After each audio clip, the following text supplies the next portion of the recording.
The Funeral Visit.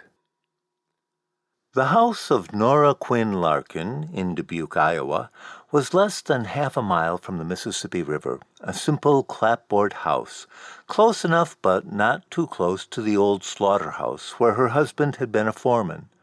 A decent house, more than enough house for the Larkins to raise 9 daughters. Knowing their mother, not one of the 9 was surprised that Nora Quinn Larkin refused to leave the old house no matter how frail she became. And every one of the 9 was delighted when Sister Eunice Magliano, one of the younger granddaughters, agreed to move into the house just so someone would be around. It was really rather sweet, if a little confusing, in that Sister Eunice, who after all did have a bit of a weight problem, persisted in calling herself Little Nora, while always referring to her tiny grandmother as Big Nora. She had quite a personality, that Sister Eunice, but it was such a relief when she agreed to move to Dubuque. On the first day of February, 1974, Nora Quinn Larkin died, at the age of 93, in the house where she had lived for 7 decades. Her final weight in pounds matched her age in years. The first thing Sister Eunice Magliano did was call her mother, who lived in Madison, Wisconsin, to tell her that Big Nora had passed, and that the 2 Noras were alone in the house together, awaiting the arrival of the priest, the doctor, and the undertaker. The calmness of Sister Eunice's tone frightened her mother, who hurriedly called one of her sisters and trusted her with the task of telling everyone else, and got in the car and drove to Dubuque at 15 miles an hour over the speed limit, which was very fast for her. Sister Eunice's mother arrived at her own mother's house just as a hearse was pulling away. In the living room, Sister Eunice and a young priest were kneeling on the floor, praying the rosary.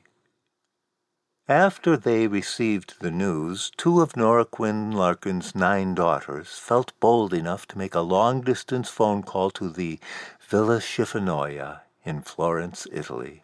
They each had the sensation, while dialing, of calling across the centuries to a medieval convent, although they both knew very well that the Villa Schifanoia had been built during the Renaissance and now housed a graduate school of art history for women, a very progressive idea, in their opinion.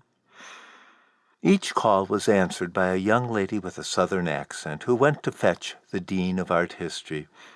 Later, comparing notes, the 2 sisters agreed as to how polite the young lady was, how vast the transoceanic silence seemed when they were put on hold, and how the cost didn't matter, not at a time like this.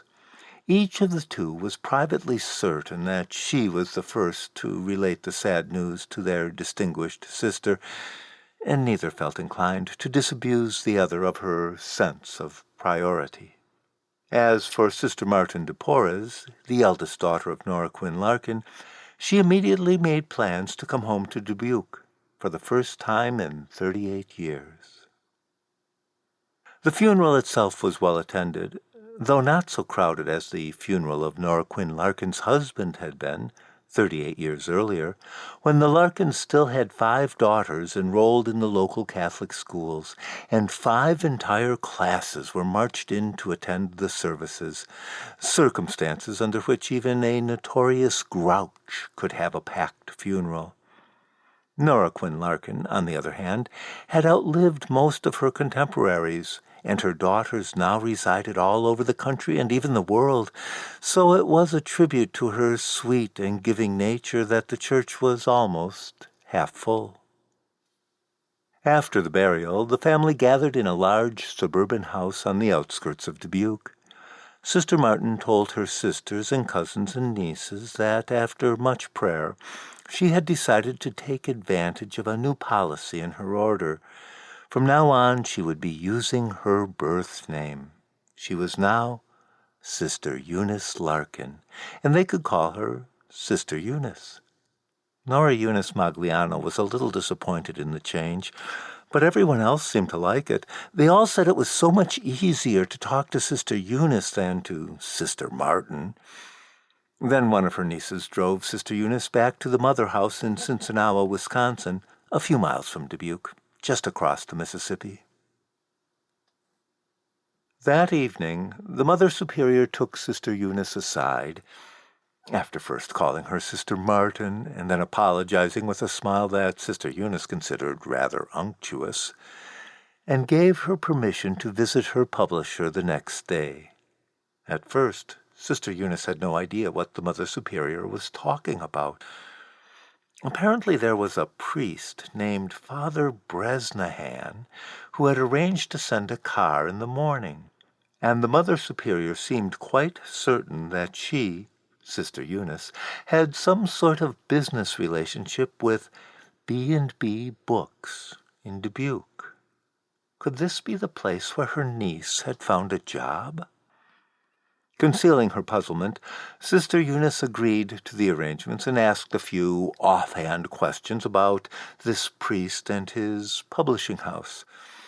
The Mother Superior told her all the details, rattling off sales figures with evident pride. Sister Eunice listened carefully.